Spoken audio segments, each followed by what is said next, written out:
If you love me. I love my wife above all else. I have loved her since the moment I first laid eyes on her. I would do anything for her, and that has never changed after all these years. We first met in college.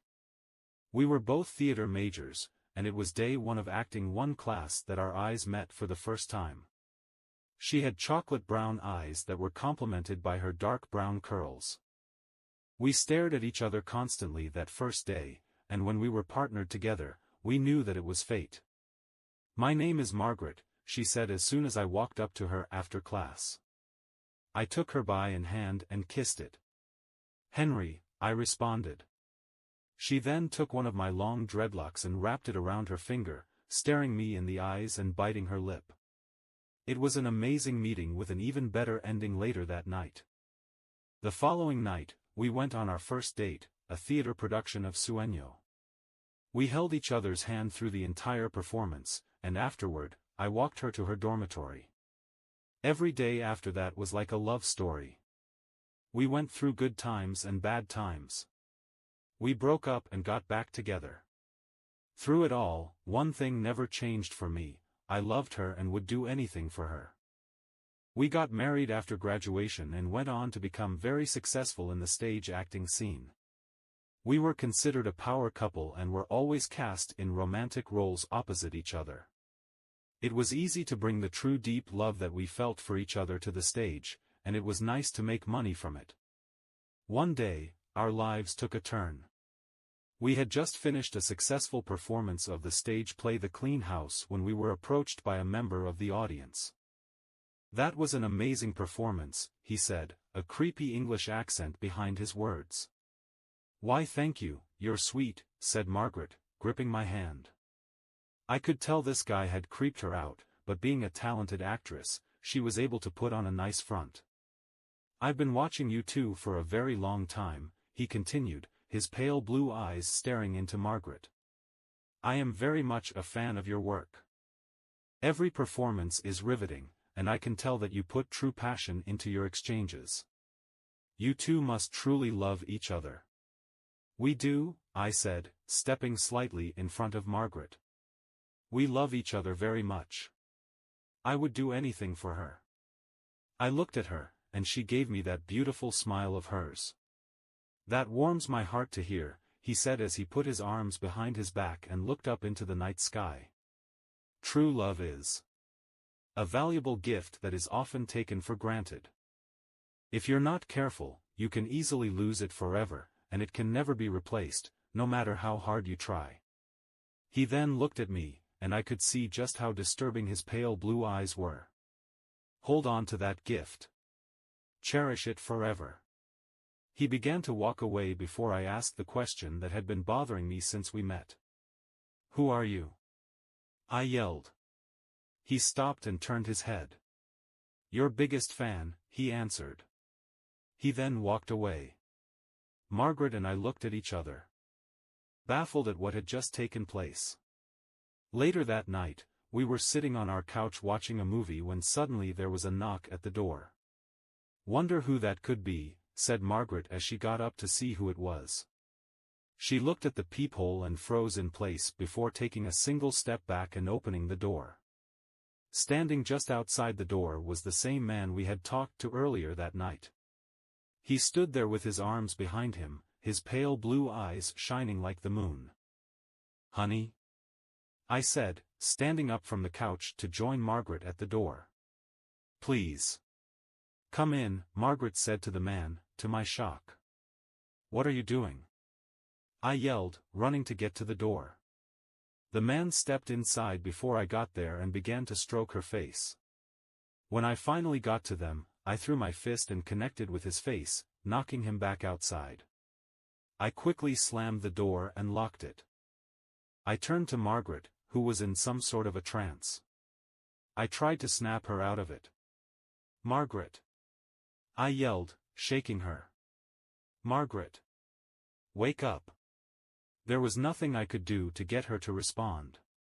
I shook her, slapped her, and even splashed water in her face. Nothing. Nothing would work. Suddenly, the lights in the house went out. I looked around until I saw the silhouette of a man standing outside our living room window. I blinked, and it was gone. I began to panic and ran to the gun safe in our bedroom. Despite being theater nerds, we were very well trained in self-defense and firearms. We could each hold our own if our lives were in danger, and if there was ever a time to put that training to use, it was now. When I got back to the living room, I immediately raised my weapon.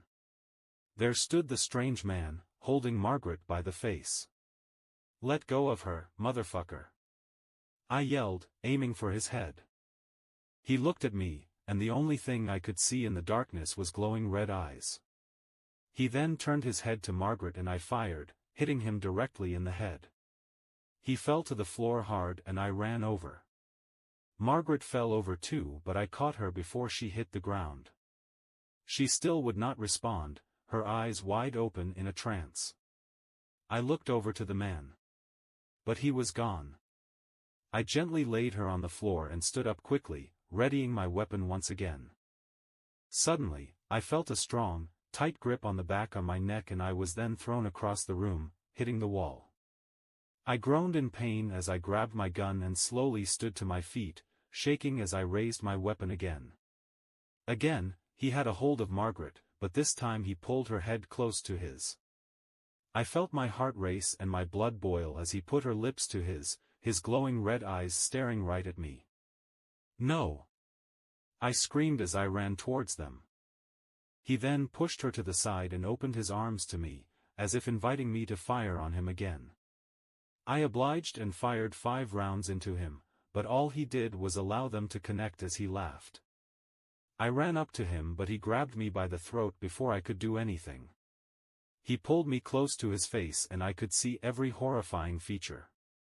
Not only did he have demon-like eyes, but his face was covered in disgusting, pulsating veins. In his mouth were 2 sharp fangs and a long slimy tongue, which rubbed against my face, as if tasting me before taking his first bite. I lifted my gun to the arm that had a hold of me and fired twice. He growled in pain as he released me and I connected the butt of my gun to his face, repeatedly.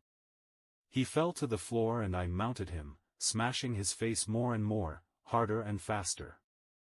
I could feel the blood gush and spray all over as the bones in his skull crack and collapse. By the time I was done, there was nothing but smashed bone, brains, and blood. I panted as I stood back up and limped over to Margaret, who was now fully unconscious.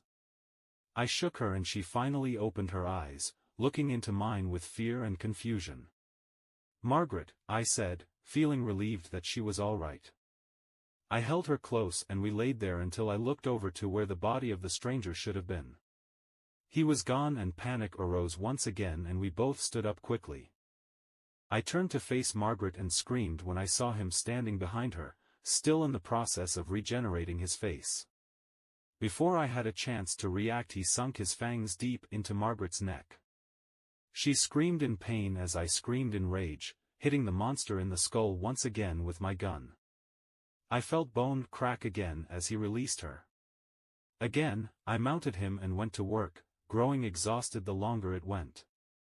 I knew this wouldn't last, as he would surely regenerate again.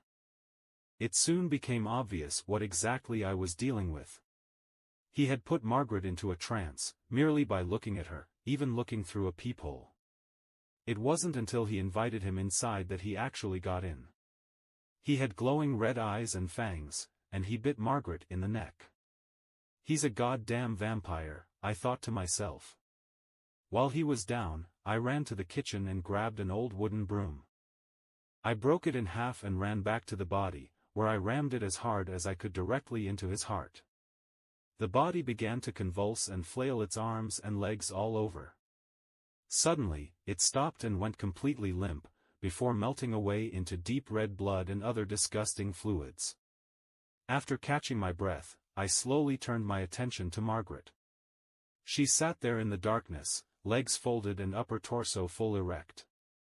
"Honey?" I said, nervously approaching her. In the darkness, I could only see her silhouette, until her eyes began to slowly glow red. There was only one thing I could think of to do. I love my wife. I would do anything for her. Even if that meant chaining her up in the basement, feeding her a pint of my own blood every day while I figure out what to do about her. When the hunger would hit her, she became like a wild animal that cannot be communicated with. So, I fed her my blood and she became herself again. She understood the situation and never held it against me. It wasn't easy, but it was all we could do. Unfortunately, a pint only went so far, until soon it wasn't enough. So I gave more and more until the point that I was endangering myself with so much blood loss. It was then that I decided to feed her. Full meals. It started with small animals at first. And then cats and dogs. Soon I made the hard decision to invite homeless people into our home, knock them out, and give them to her. This went on for far too long before it really started to affect us. She felt like a monster and I did as well. I love my wife and I would do anything for her, which brings me to now. I'm sitting here, writing this, shaking. There is literal blood on my hands as I try to compose myself. She asked me to do one last thing for her. I refused at first. Because I loved her too much. If you love me, she began, looking me deep in my eyes, her now pale blues not blinking, you will do this. Tears fell from both of our eyes as I pulled her in close. I love you, Margaret, I whispered. I love you, Henry, she responded. I could hear the squish as I drove the wooden stake in her heart. I trembled as I listened to her whimpers, gasps, and eventual silence. I broke down as her body melted away into liquid. I laid there in her remains, sobbing. I sit here now, with nothing left but the warning about the creatures of fiction that are very much a reality. I write my confession of the crimes I have committed out of love. I say goodbye to any friends or loved ones that may be reading this. I loved her, and I did everything for her.